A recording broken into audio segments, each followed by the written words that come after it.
Pour passer d'un bon produit à un produit qui a un product market fit, à un produit vraiment exceptionnel, ça demande de savoir itérer de la meilleure manière possible, le plus vite possible et constamment.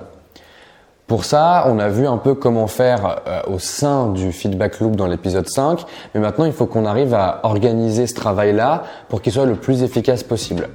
Je pense que c'est important de d'abord comprendre ce qu'il contient et ensuite de savoir l'organiser.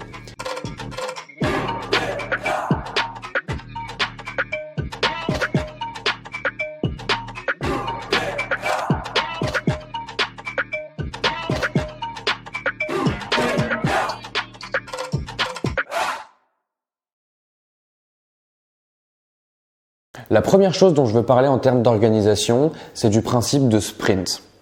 Des sprints, en gros, c'est des sessions de travail qui vont durer un temps donné, dans lesquelles on va décider de faire certaines choses et ne jamais sortir de ces choses-là pendant une durée donnée. En termes de rythme, c'est différent en fonction des produits que tu vas créer.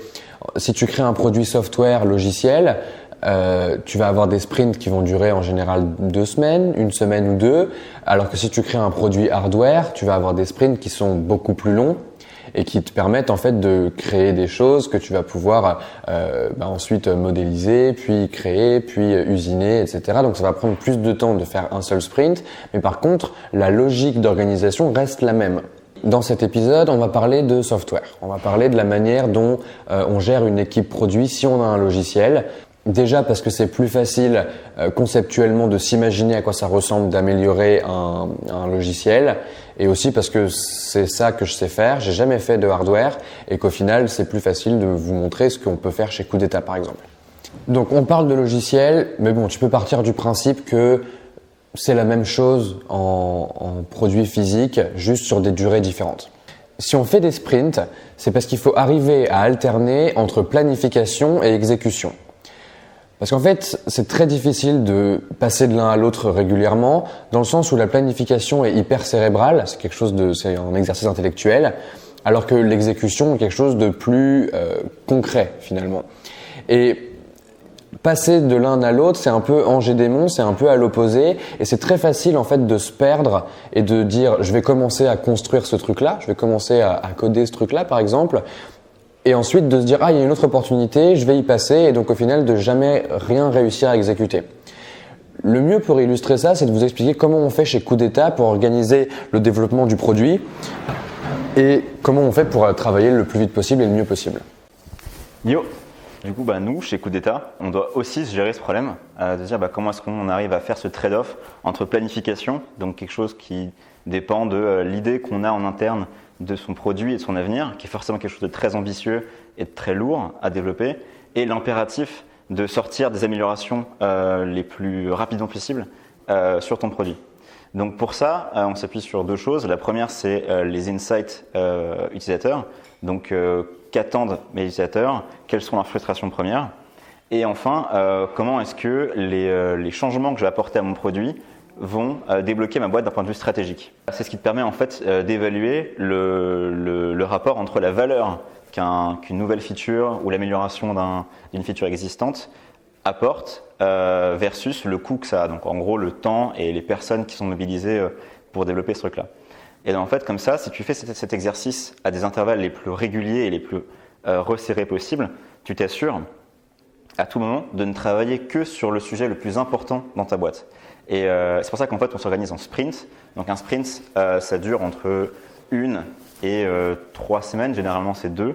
Et le but c'est de se dire ok, on a analysé des choses sur les besoins de nos clients, nos besoins stratégiques, et on sait qu'il faut qu'on attaque tel problème. Et donc ensuite on va se dire ok, il faut qu'à la fin de ces 2 semaines, on ait résolu ce problème-là et qu'on ait développé les features nécessaires pour ça. Ça impose quoi? Ça impose que tu sais que tu dois délivrer une valeur concrète à tes users en 2 semaines. Et pas te dire j'ai fait la première partie d'une feature beaucoup plus grosse qui en fait verra le jour que dans 3 mois, et donc en fait j'ai rien apporté en 2 mois de visible côté utilisateur. Donc ça c'est vraiment la clé du fonctionnement sprint, c'est de se dire au bout de 2 semaines il faut qu'il y ait quelque chose de livrable qu'on appelle en général une user story, c'est-à-dire en tant qu'user je peux faire nanana. Et donc ça, c'est une user story. Et le fait de garder ça à l'esprit, ça fait que à la fin, tu as forcément développé quelque chose qui a amené de la valeur aux gens. Et donc, comment est-ce que tu organises ça en interne? Donc, tu priorises pour faire déterminer en fait quelle est la prio de ta boîte d'un point de vue produit à l'instant T. Ensuite, tu imagines donc des différentes solutions produits aux problèmes que tu veux résoudre. Et tu optes pour la version la plus minimale possible. Pourquoi? Parce qu'en fait, tu manqueras forcément de temps dans ton sprint. C'est une constante absolue. On essaie toujours de mettre trop de choses dedans. Donc, tu coupes le maximum possible pour arriver vraiment à l'essence de ce qui va résoudre ton problème. Et en fait, tu le sors. Et quand tu le sors, tu vas apprendre des choses qui vont te permettre d'itérer dessus beaucoup plus vite que si tu avais passé 2 semaines ou 3 semaines de plus à essayer de l'améliorer isolé en local. Donc en fait, c'est que du bénéfice le sprint. Ça te force à délivrer de la valeur rapidement et directement perceptible par tes users. Et en plus, ça t'amène à itérer beaucoup plus vite dessus. Merci beaucoup. Alors, des outils pour organiser tes sprints, il y en a vraiment beaucoup. Parce que c'est un gros marché, le marché des product managers et de tous les gens qui veulent organiser leur travail en produit, en dev, etc. Donc, il y a énormément de boîtes qui sont venues se mettre sur le marché pour créer des outils qui te permettent de t'organiser mieux et d'optimiser un peu la vitesse de développement que tu as et toute ton organisation finalement. Aujourd'hui, j'ai envie d'en montrer quelques-uns. On va pas faire un tour d'horizon de tout ce qui existe parce qu'il y en a vraiment beaucoup. Et je pense que le choix de cet outil, il doit se faire un peu arbitrairement. Au final, il y a un feeling avec certains outils que tu n'as probablement pas avec d'autres. Il y a certaines personnes qui vont être plus sensibles au design, certaines personnes qui vont être plus sensibles à la tech. Il y a des situations de UX qui vont être différentes en fonction des outils. Bref, l'idée aujourd'hui, c'est de vous en montrer 2. Donc un premier qui est celui qu'on utilise chez Coup d'État actuellement qui s'appelle Notion et un deuxième qu'on utilisait en fait dans ma précédente boîte chez Menu Next Door en produit qui s'appelle Pivotal Tracker. L'idée d'un outil d'organisation et de gestion des sprints, elle est toujours la même. C'est qu'en fait, il va falloir organiser ce qu'on va faire pendant le sprint, pouvoir le classer correctement et pouvoir avoir une vision claire de ce qui est en train de se passer, de ce qui est en train d'être développé, à la fois pour que la team de dev et la team de personnes qui sont en produit sachent sur quoi bosser et une to-do list claire et qu'elles aient le moins d'aller-retour à faire possible avec le product manager, mais aussi pour que le product manager puisse communiquer au reste de l'équipe ce qui est en train d'être développé. C'est important parce que ça fait partie de la cohérence d'une équipe. Je parle d'équipe parce que souvent on utilise ces outils-là quand on est plusieurs parce que ça permet de communiquer plus efficacement et d'avoir un point commun auquel se raccrocher. Je pense que quand tu es tout seul, c'est pas nécessaire forcément d'avoir ça. Ça peut très très bien marcher avec des post-it. Même quand t'es pas beaucoup dans l'équipe, ça peut très bien marcher avec juste des post-it et reproduire en fait ce qu'on va voir dans ces outils-là.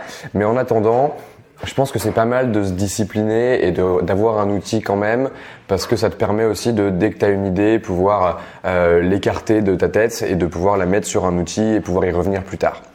Bon, du coup, on y va. Notion, c'est le premier outil dont on va parler. Notion, c'est dispo sur le site notion.so. L'idée de Notion, c'est que ça te permet d'avoir un espace de travail qui va être commun à toute ton équipe. Peu importe leur métier, peu importe ce qu'ils font, tu vas pouvoir trouver l'information qui est nécessaire dans Notion. Chez Coup d'État, on s'en sert pour énormément de choses. On s'en sert par exemple pour organiser nos tâches de la semaine. C'est ce qu'on voit ici, voilà où on en est, ce qu'on veut faire, etc. On s'en sert pour prendre des notes de réunion parce que ça te permet de créer des documents qui sont hyper complets, de faire des sous-pages, de faire des sous-catégories. En gros, tout marche au drag and drop, donc tu peux vraiment déplacer les trucs d'un point à l'autre, etc. On s'en sert évidemment en produit, c'est ce dont on va parler là. On s'en sert pour en fait à peu près toutes les choses qu'on fait. Et dès qu'on a besoin de noter quelque chose quelque part, ça va dans Notion. C'est vraiment hyper efficace. Ça sert pas juste à prendre des notes, ça sert aussi à organiser des opérations parce qu'on va voir que le fait qu'on puisse drag and dropper à peu près tous les contenus dans Notion d'une page à l'autre, c'est hyper pratique. Concentrons-nous du coup sur l'organisation du développement du produit. En développement produit, on a plusieurs choses qui sont utiles en termes de pages de Notion qu'on a créées. Déjà, la première, c'est les observations. Donc, dans les observations, on note toutes les choses qu'on a pu observer, du coup, dans nos relations avec les utilisateurs, dans les tests utilisateurs qu'on a pu faire, etc. Bon, ça, c'est intéressant, mais c'est pas organisé du tout. C'est vraiment de la prise de notes pure. Ensuite, il y a une deuxième page qui s'appelle Sprint. C'est celle qui va nous intéresser en premier lieu. En fait, en sprint, on essaye, donc tu vois, jusqu'à maintenant, donc depuis que Thomas est arrivé au produit, on organise ça en sprint. Et en gros, l'idée c'est que là, donc on en a fait 5 jusqu'à maintenant. Et donc comme on le voit, chaque sprint a un titre. Ici, le sprint 001, c'était le lancement d'Anyone Can Scale, donc notre formation pour permettre aux PME et aux business de services de pouvoir scaler. C'était le lancement, donc il y avait tout à développer par rapport au lancement. Ensuite, le 2, c'était vendre plus d'Anyone Can Scale. On a un sprint qui s'appelle Tunas où on a optimisé en fait les contributions, etc. Mais voilà. On a un sprint édition de contributions mensuelles et on a un sprint préparation commentaire. Bon, ça, c'est genre à l'heure où on fait cette vidéo, c'est quand même plutôt secret. Voilà. Qu'est-ce qui est important là-dedans, c'est qu'en fait, chaque sprint a un titre et un objectif qui est clair. Genre, voilà ce qu'on fait pendant ce sprint. Ça n'empêche pas de rajouter des petites choses à droite à gauche qui vont pas rentrer dans le scope général du sprint. Mais en attendant, ça nous permet de savoir, cette semaine-là, voilà ce qu'on a fait et de pouvoir revenir par la suite sur les métriques pour voir si l'impact qu'on voulait avoir a vraiment eu lieu. Et après, bon, on se prend pas la tête, hein. On a un sprint qui s'appelle Tunas, quoi. Genre vraiment, on n'est pas en train de chercher midi à 14h. Le but, c'est vraiment juste d'avoir un truc clair sur lequel on peut tous se mettre d'accord et que toute l'équipe comprend. Si on rentre dans le détail d'un sprint, donc le sprint en cours, c'est celui de la préparation des commentaires. Donc on va inclure la communauté dans le produit maintenant pour que vous puissiez commenter et apporter de la valeur aux autres gens qui regardent Coup d'État. L'idée, c'est que dans un sprint, on va avoir tout un tas de tâches qui sont décomposées en cartes qui sont à faire, en gros. Donc en début de sprint, on va dire, voilà ce qu'on va faire, on va prendre les décisions, et ensuite on va toutes les mettre dans la colonne No Stages. Donc ici, on voit qu'il y en a encore quelques-unes. Tant que c'est dans la colonne No Stages, ça veut dire qu'on n'a pas déterminé combien de temps ça allait nous prendre et combien de ressources. Et donc en fait, c'est important de faire ce travail-là au fur et à mesure de ton sprint. Dans l'idéal, tu le fais au début. Là, on va voir que en termes d'organisation produit, on n'est pas forcément dans l'idéal. Et en même temps, je pense qu'il n'y a pas beaucoup de teams produits qui sont vraiment au top du top, hyper organisés. Genre, il y a toujours des problèmes. Genre là, je vous donne des conseils, mais il y a toujours des problèmes en fait liés à l'organisation. Et c'est normal parce qu'on veut aller le plus vite possible. Et il n'y a pas faut pas avoir honte de ça. Genre, on peut pas être tout le temps parfait, être tout le temps comme dans les livres. Par contre, c'est important d'avoir un minimum d'organisation. Donc ce qu'on fait, c'est qu'on met d'abord tout dans la colonne No Stages jusqu'à ce qu'on ait défini combien de temps ça allait nous prendre de réaliser une tâche. Donc par exemple, ici on voit qu'il y a une tâche bouton de partage LinkedIn. Ça implique de développer du front, donc de développer du design, vraiment de l'interface, et du back parce que il y a forcément des trucs à faire en logique derrière la façade. Et en fait, on peut ouvrir cette carte-là et voir qu'il y a des commentaires. Donc là, on dit que on veut faire ce bouton-là parce qu'il y a déjà des utilisateurs qui le font avec des screenshots et donc on explique un petit peu pourquoi. Et on peut venir et commenter et vraiment on peut discuter à plusieurs et en général, on se pose tous autour, on fait une petite réunion vite fait, on se pose tous autour des cartes différentes et on dit OK, ce truc-là, combien de temps tu crois que ça va nous prendre? Et on essaye de dire écoute, il y a ça à faire, il y a ça à faire, ça va prendre tant de temps. Si on met un petit peu de marge et que on estime que ça va nous prendre un petit peu plus de temps que ce qu'on prévoit dans nos têtes, normalement on devrait tomber assez juste sur notre estimation du temps de développement. Donc on peut le passer en to-do. Une fois que tu as estimé le temps que ça allait te prendre de développer une des cartes, tu la passes dans la colonne to-do. Et ensuite, la colonne to-do, tu la vides. Et en fait, tu passes de to-do à in progress. Tu passes de in progress à to stage. Donc stage, c'est vraiment stage en fait, c'est mettre en staging. Et en staging, en fait, c'est une version du site qui est différente et qui nous permet de tester comme si c'était en live, comme si c'était en production sur le site officiel. Mais c'est une version qui est pas disponible au public pour que nous on puisse tester et voir en situation réelle si tout fonctionne avant de déployer quelque chose qui potentiellement est cassé. Ensuite, il y a toute la phase où c'est stage, donc c'est en staging, et tous les trucs qui ont été déployés pendant le sprint. Donc là, on voit qu'on en a quand même pas mal dans le sprint actuel. C'est tous les trucs qui sont finis, et ils sont en production, ils sont disponibles sur le site, et c'est bon. L'idée donc c'est d'abattre le plus de taf possible et d'aller le plus rapidement possible. Donc ici, si on regarde ici une vraie page profil, et ben voilà, on voit que là, la tâche a été estimée, donc on va avoir la liste des choses à faire, la liste des choses qui sont importantes, dont il faut se rappeler quand on va développer la feature.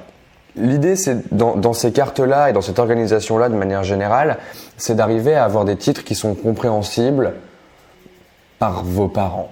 En gros, c'est vraiment ça. C'est quelqu'un qui est complètement extérieur au business, doit pouvoir venir et dire « Ok, je comprends ce qu'il y a à faire là maintenant et ce qui est en train d'être fait dans le sprint. » Actuellement, implémenter une vraie page profil, c'est plutôt clair. Lancement, travail, espace, commentaire, c'est un petit peu moins clair. Bon, Thomas va me détester, mais en tout cas, voilà, on voit qu'il y a des choses qui sont un peu plus claires que d'autres, mais l'enjeu, c'est de faire en sorte que le product manager ou la product manager de l'équipe, en l'occurrence toi, quand tu es au tout début et que tu travailles soit seul, soit avec peu de personnes, que tu puisses communiquer au reste de l'équipe ce qui est en train d'être fait à tout moment si quelqu'un te demande et que tu puisses avoir en tête tout ce qui se passe. Donc c'est intéressant d'avoir un outil comme celui-là. Maintenant, dans l'organisation du sprint, il y a d'autres choses qui viennent rentrer en compte. Dans Notion, dans la partie produit, on a d'autres pages que les pages de sprint. On a les pages de feature request qui sont en fait la liste de tout ce que les utilisateurs nous demandent. Donc ça, c'est vraiment une page importante où dès que quelqu'un nous demande quelque chose, hop, on va le mettre dans la liste. Si on regarde à quoi ça ressemble, c'est une grosse liste où on a à la fois nos propres idées qui viennent de nous et qui n'ont pas été demandées par la communauté, et à la fois toutes les choses qui ont été demandées. Là, par exemple, on voit que avoir un résumé texte de l'épisode en dessous de la vidéo pour retrouver les infos sans regarder tout l'épisode, il y a 16 personnes qui nous ont demandé ça récemment. Et c'est probablement plus parce qu'on n'augmente pas toujours le compte. Mais en attendant, voilà, on a une liste de ce qui nous a été le plus demandé et donc de ce qui est le plus prioritaire.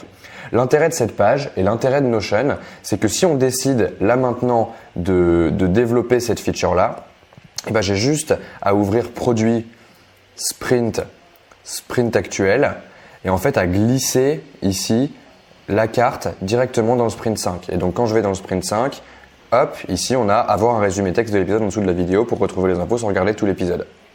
Et en fait, ça nous permet de pas avoir à réécrire les cartes et ça nous permet de passer d'une page à l'autre et de dire ok, bah ça, on sait qu'on doit le faire, les gens nous l'ont demandé, hop, ça part dans le sprint actuel. Et ça nous permet de faciliter vraiment l'organisation de nos tâches en début de sprint. Ensuite, dans la partie produit, il y a d'autres choses. Il y a tout ce qui est ingénierie. Donc c'est la même chose que les feature requests, sauf que ça n'a pas forcément une valeur directe pour le business. Par contre, c'est des choses qu'on doit faire en termes de tech pour s'assurer que ça va être propre et qu'on va pouvoir construire par-dessus. Donc, par exemple, on a des choses de rapidité de chargement, on a un projet potentiellement de changer de lecteur de vidéo pour passer à JW Player plutôt que sur Vimeo. Voilà, c'est des idées qui sont là et il y a des moments où dans un sprint, quand on a un petit peu d'espace, on va se dire ok, peut-être que là maintenant c'est le moment de faire ce truc-là parce que on a eu des gens qui se sont plaints, parce que on se rend compte que ça affecte les performances du site. C'est pas forcément le truc qui va changer la phase du business, mais ça va nous permettre de construire sur une base plus solide. Ça veut dire que cette partie-là, ingénierie, on essaye de la regarder le moins possible et surtout on essaye d'en inclure le moins possible dans les sprints, mais on le fait quand c'est nécessaire. Quand ça nous empêche de construire quelque chose, une couche de plus, on le fait. Et ensuite, ce qui est trop bien, c'est que dans Notion, tu vas pouvoir vraiment avoir plein d'autres pages. Donc, on a la liste de nos meetings produits avec les notes qui ont été prises au fur et à mesure des meetings produits. On va avoir les ressources avec tous les outils qu'on utilise. Donc voilà, là, ça c'est quand on onboard un nouveau développeur, et ben on a juste à lui envoyer ça et il voit ce qu'il doit utiliser comme texte, ce qu'il doit installer comme chose. Voilà, en vrai. Dans Notion, tu peux vraiment rassembler tout ce dont tu as besoin pour que toute l'équipe soit au courant de ce qui se passe en termes de produits et c'est un outil qui est vraiment extrêmement performant. Après, c'est l'outil qu'on utilise chez Coup d'État parce qu'on a un peu d'affect avec le design et l'interface de cet outil-là. Je trouve que la feature de drag and drop est absolument ouf et du coup, on s'en sert vraiment tout le temps. Pas qu'en produit en plus, et donc ça nous permet aussi des fois de faire passer des choses du contenu, donc de toutes les vidéos qu'on produit, de ce dont Dimitri s'occupe, à les choses en produit. Enfin voilà, genre vraiment il y a énormément de trucs que tu peux faire avec Notion, ça vaut le coup d'y jeter un œil, c'est assez simple à prendre en main et c'est efficace. Et promis, je suis même pas sponsorisé pour parler de tout ça.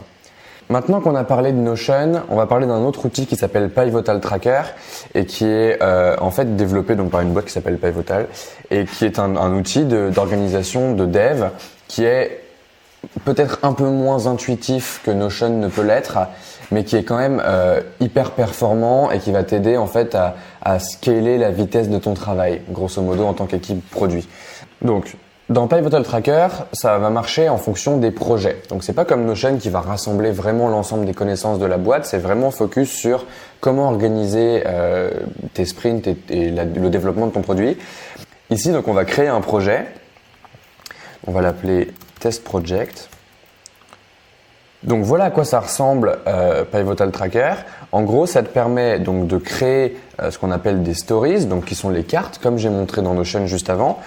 Ça te permet de créer des stories. Donc une story, en général, ça prend la forme de soit ce qu'on a vu dans Notion, c'est-à-dire une carte où on explique à peu près ce qu'on fait.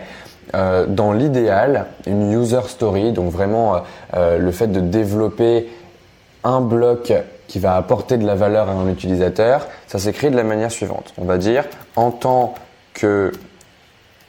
qu'utilisateur. Donc on commence par en tant que.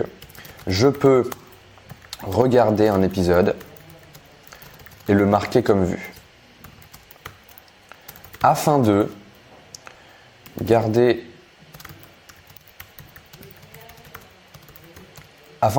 une trace de ce que j'ai regardé. Ce qui est intéressant dans Pivotal Tracker et qui n'est pas le cas dans Notion, c'est qu'il y a une notion de productivité et de vélocité. La notion de vélocité, elle est très utile en développement software parce qu'elle te permet de dire, ok, là, j'estime que cette tâche-là, elle va me prendre soit 0, soit 1, soit 2, soit 3 barres. Tu peux changer l'échelle de ça, enfin voilà. Mais si par exemple ici, je décide que je peux regarder un épisode et le marquer comme vu, ça va me prendre un certain temps. Je vais estimer le temps que ça va me prendre et je vais dire, ok, ça correspond à 2 points. Une fois que je commence à développer cette user story, je clique sur Start. Une fois que j'ai fini de développer, je clique sur Finish. Je dis que c'est bon, je l'ai délivré et que je l'ai mise en staging. Donc c'est vraiment le process qu'on a vu avant. Et ensuite, le product manager peut venir et dire ok, j'accepte, la feature est bonne pour moi, ou je rejette, je trouve qu'il y a encore un truc à modifier. Si tu rejettes, tu vas pouvoir ajouter un commentaire pour dire pourquoi. La personne qui développe la feature va pouvoir revenir dessus. Donc si je fais rejeter, que je fais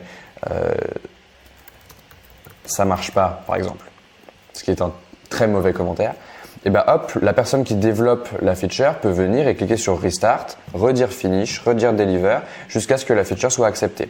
Et ensuite, elle passe dans toutes les features qui sont acceptées et on a accompli 2 des 2 points qu'on avait estimés. Ça permet quoi ?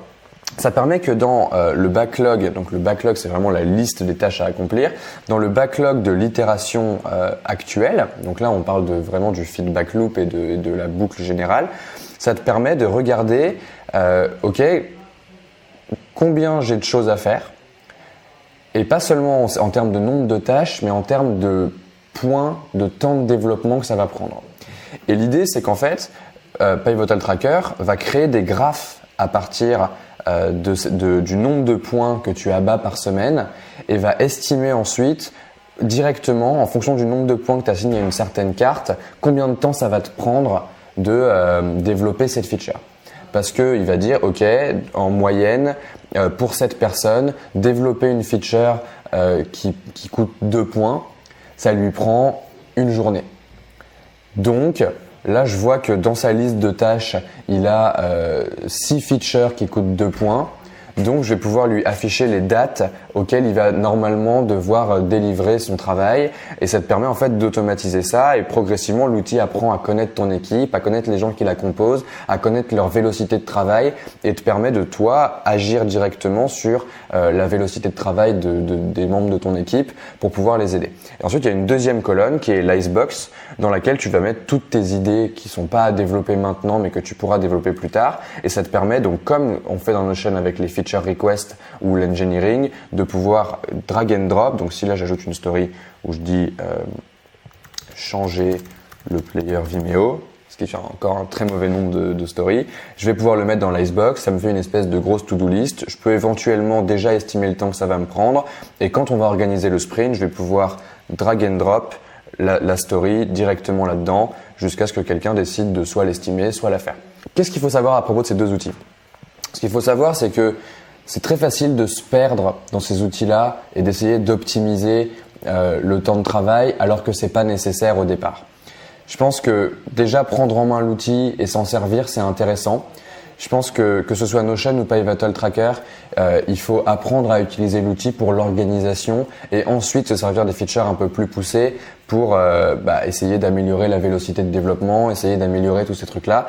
Mais en attendant, il faut surtout pas se perdre dans l'optimisation de cet outil-là, parce que ce qui compte, c'est de développer des choses qui sont intéressantes pour tes utilisateurs et pas nécessairement de essayer d'avoir une équipe de dev la plus performante possible. Alors oui, ça peut l'être, mais en général, c'est un métier particulier. On en parlera dans l'épisode 7. En tout cas, là, je pense qu'avec ces deux outils-là, Notion et Pivotal Tracker, tu as une bonne idée de ce qui se fait en termes d'organisation de sprint, parce que tout se ressemble. Un autre truc qui marche très bien, c'est Trello. Je connais des gens qui utilisent Todoist pour organiser leur sprint. Vraiment, c'est toi qui décides. C'est très arbitraire. Passer du temps à choisir un outil plutôt qu'un autre, c'est une perte de temps. J'en suis absolument convaincu. Je pense qu'il faut choisir un outil et s'y tenir parce qu'en fait, ça va pas impacter tellement ton business et il faut avoir une certaine affinité avec l'interface de l'outil pour pouvoir l'utiliser. Je pense que c'est vraiment ça. En tout cas, apprendre à utiliser ces outils-là quand tu es tout seul ou quand tu es une petite équipe, c'est très utile parce que ça va te permettre ensuite de pouvoir déléguer la gestion de l'équipe produit quand va venir le moment de le faire. Bon, ça c'est pour l'organisation en sprint. L'idée de faire des sprints, c'est que ça te permet en fait de voir assez rapidement l'impact qu'a ton travail sur l'amélioration de ton produit. Un truc qui te permet de voir ça aussi, c'est de bien suivre l'évolution de tes métriques. Vraiment, genre, quand on parle d'organisation de travail et qu'on essaye de faire en sorte que notre travail soit plus efficace, c'est important d'avoir un suivi des métriques qui est constant. Pour ça, il faut déjà choisir une métrique principale. Demande-toi ce qu'est ta métrique principale. Très souvent, elle est corrélée soit au revenu, parce que c'est ce qui est important pour ta boîte, soit à l'usage. Si tu as un produit gratuit par exemple, ou si tu as un produit comme Facebook, où il va y avoir des utilisateurs d'un côté qui ne payent pas et d'autres gens, les annonceurs, qui vont payer pour un usage en fonction du nombre de gens qui utilisent gratuitement. Des exemples de métriques principales, donc vraiment le KPI, le Key Performance Indicator. Par exemple, chez Facebook, la KPI, ça va être le nombre de users actifs sur une durée donnée. Chez Uber, ça va être le nombre de courses par semaine, par exemple, ou sur une durée donnée aussi.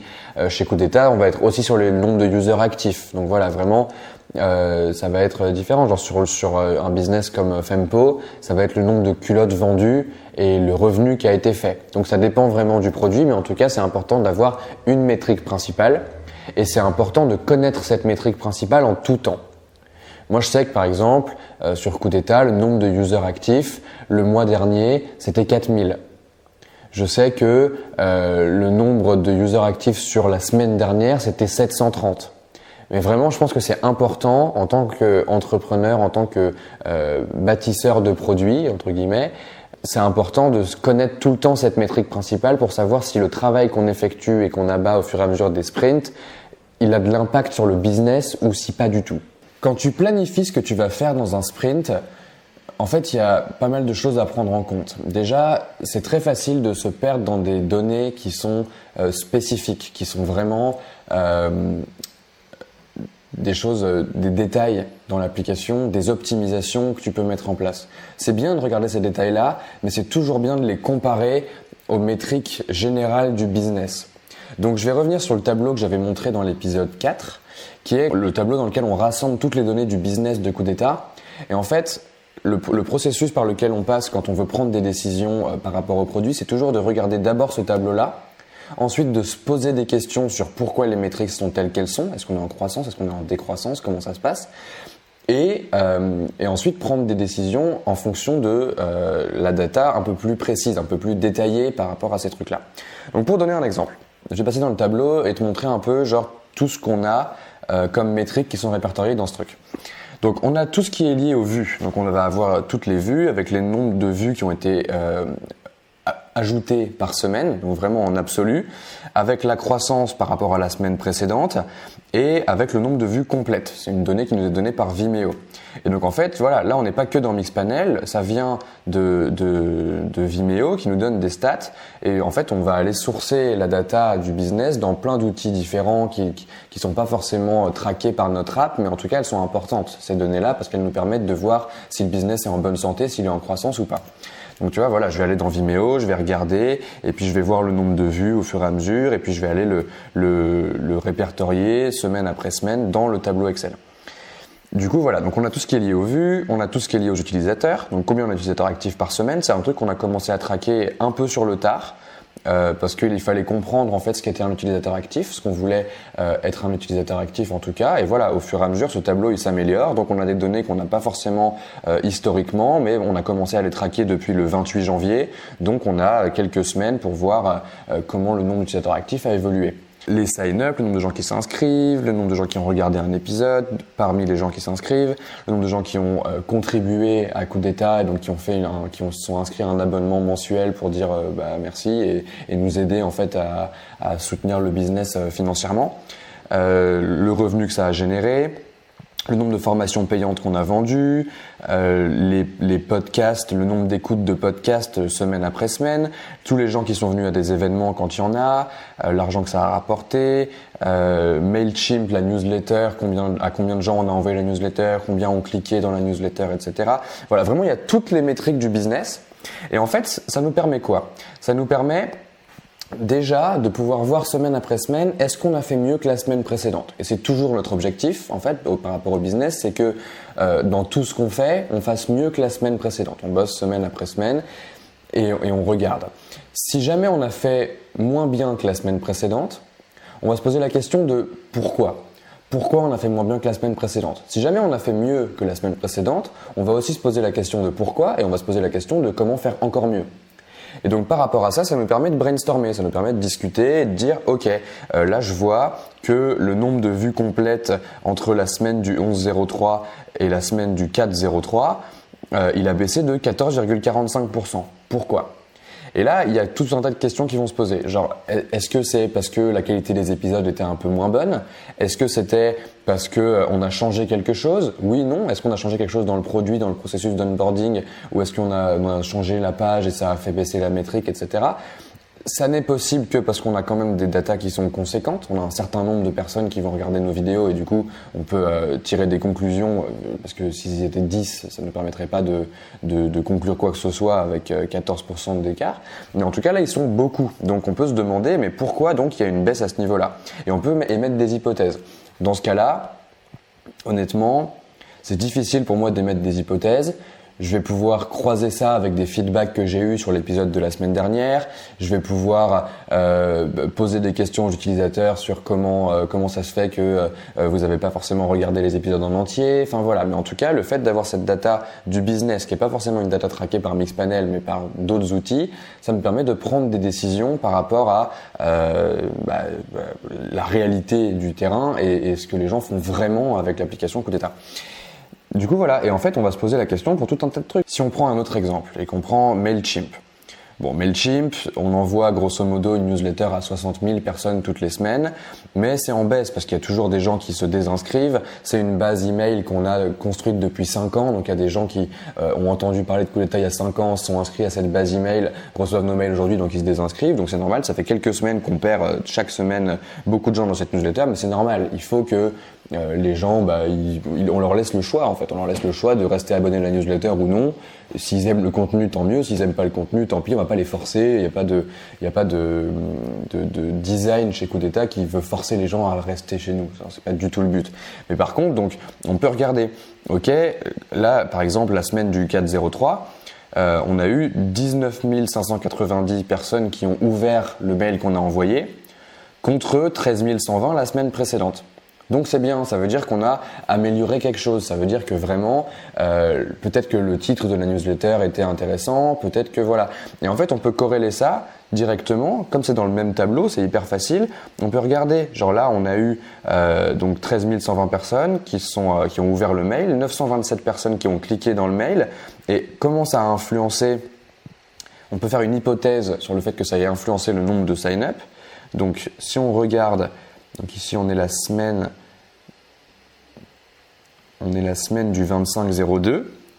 Si on regarde le nombre de gens qui se sont inscrits à ce moment-là, et hop, on va voir qu'il y a eu 600 sign-up. Et c'est mieux que la semaine précédente. Donc peut-être qu'on peut émettre une hypothèse qui est quand on fait une bonne newsletter et que elle est beaucoup ouverte et que le titre de la newsletter est bon, ça va amener plus de sign-up. Et en fait, ça, c'est un exercice qu'il faut faire constamment. C'est recroiser les données entre elles, se poser la question. Et une fois que tu as croisé les données de ce tableau entre elles, tu peux rentrer un peu plus dans les détails et aller dans un outil comme Mixpanel pour regarder, en fait, ok, est-ce que mon hypothèse est juste ?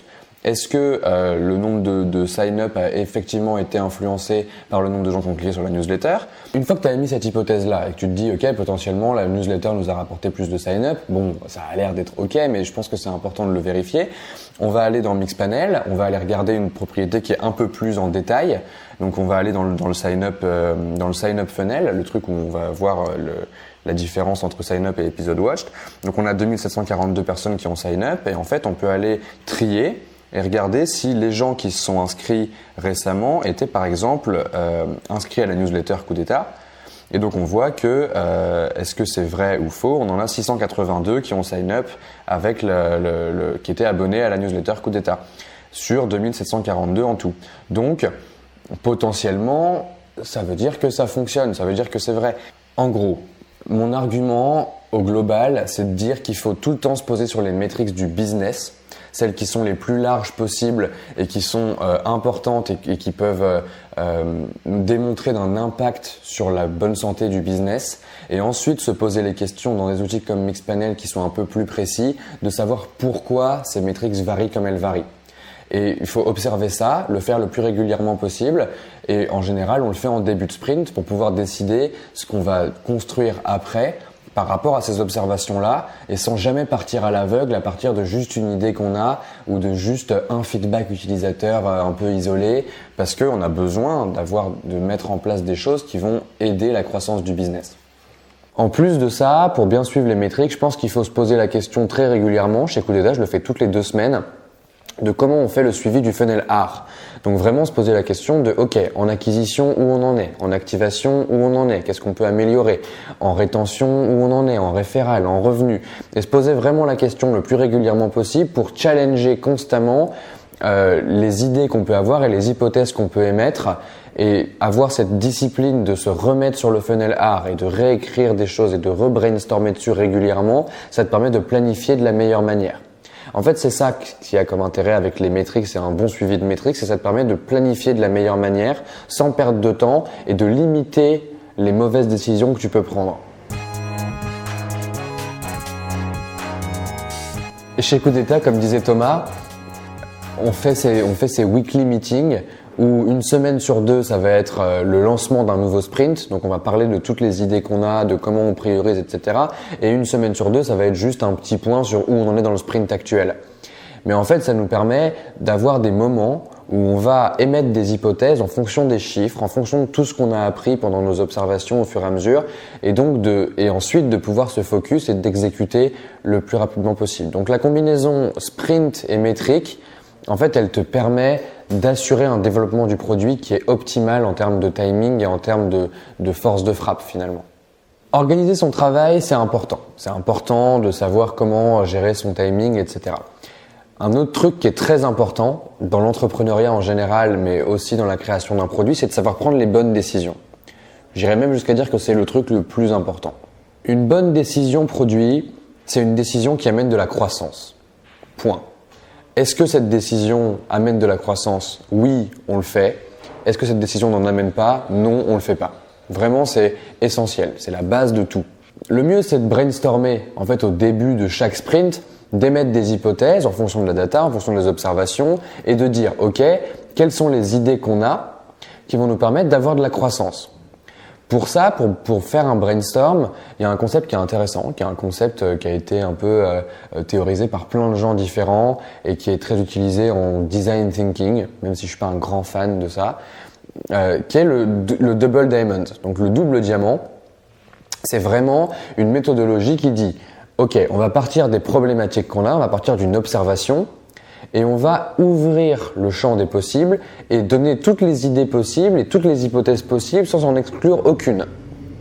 Ensuite, on va refermer le premier diamant en disant ok, dans ces idées-là, lesquelles sont potentiellement les plus intéressantes, lesquelles sont potentiellement les plus techniquement faisables, etc.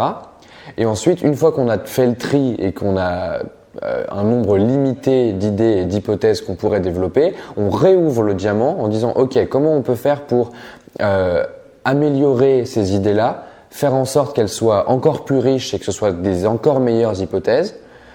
Et une fois qu'on a ça et qu'on a un nombre qui est de nouveau satisfaisant mais qui est un peu plus précis et un peu plus pertinent, on va refermer le diamant et dire bon, maintenant, comment on fait concrètement et comment on fait techniquement pour mettre en place ces solutions et qu'est-ce qui est le plus intelligent dans le sens où ça va prendre le moins de temps, le moins d'efforts, le moins d'énergie et où ça va rapporter le plus de valeur à la boîte, donc le plus de croissance. On fait ça à chaque début de sprint pour se poser la question de ce qui est le plus intéressant à développer et essayer d'avoir un focus qui est maximal et qui va être le plus pertinent pour la boîte. Quand tu vas faire des hypothèses par rapport à tout ça, il y a 2 sources d'inspiration qui sont importantes. La première, la plus essentielle, c'est les feature requests. C'est ce que les utilisateurs qui viennent te voir te demandent concrètement. Les gens qui viennent te voir et qui te disent « j'aimerais avoir ça ». Ça, c'est une liste que tu dois garder constamment. Une liste que tu dois prioriser régulièrement, éventuellement. Nous, chez Codeta, on garde le nom de tous les gens qui nous font des feature requests. Et comme ça, quand on sort ce qu'ils nous ont demandé, on peut les contacter et leur dire c'est sorti. Mais en tout cas, tout ça, c'est vraiment important parce que ça te permet, toi, quand tu veux émettre des hypothèses par rapport à des observations, de te dire, OK, c'est peut-être avec ce qu'on nous a demandé qu'on peut régler ce problème-là. La deuxième source d'inspiration, elle va être vraiment dans les idées que tu as toi et qui viennent de toi, qui n'ont pas forcément été demandées par tes utilisateurs. Et pour ça, il faut essayer d'aller valider ces hypothèses. Donc encore une fois, commencer petit, peut-être juste avec une maquette ou peut-être juste avec un prototype qui a été fait rapidement pour voir. Mais en tout cas, il faut se poser et brainstormer au début de chaque sprint pour se poser la question de qu'est-ce qui va être le plus intéressant à développer et prendre les bonnes décisions.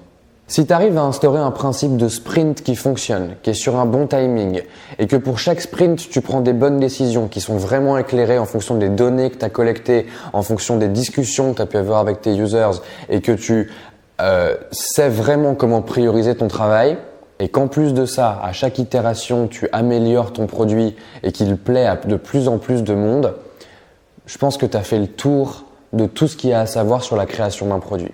Vraiment, tout ça, c'est la méthode concrète de comment on crée un produit de la meilleure manière possible. C'est la méthode qui est utilisée, à quelques exceptions près et à quelques différences près, par tous les entrepreneurs que j'ai pu voir qui avaient bâti des produits exceptionnels. Maintenant, il reste une dernière chose à faire une fois que tu le maîtrises toi-même, et c'est ce que tu fais en fait quand tu maîtrises un job toi-même en tant qu'entrepreneur, c'est qu'il faut le déléguer. Et pour déléguer le job de la gestion du produit, il faut construire une équipe entière. Ça se fait progressivement et il y a des bonnes manières de le faire et c'est ce qu'on va voir dans l'épisode 7, le dernier épisode de cette saison.